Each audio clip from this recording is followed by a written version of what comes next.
Hey everyone, welcome to Mayhem in the Kitchen with Mary. This week we're going to do something very simple.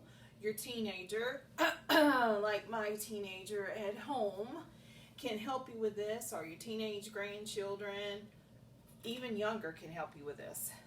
All we did is sloppy fries, and you're going to love the taste of sloppy joes with fries all mixed together. So I just call them sloppy fries.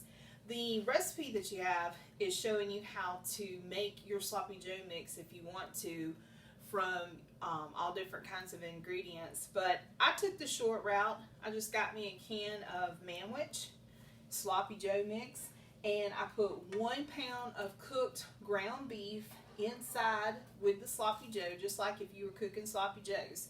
Then I took waffle fries. Walmart sells waffle fries. So I baked them at the temperature and time that they told me to.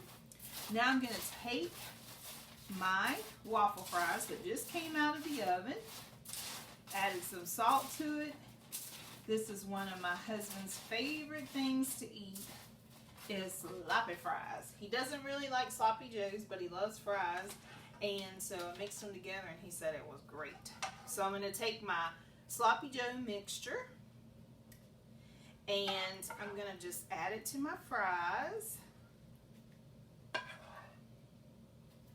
And you can just kind of bundle them up and bunch them up like I did.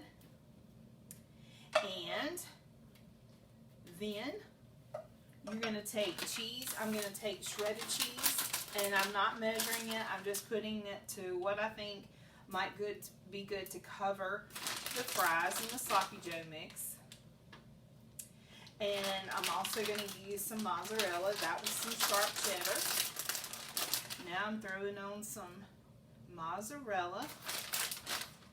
Then I'm going to add it to my oven. Put it in the oven at 350 till the cheese melts on top of the fries. And that's it, folks. That is your sloppy fries. I hope everyone's doing well, staying safe, wear your mask. And I will see you next week on Mayhem in the Kitchen with Mary. Love you.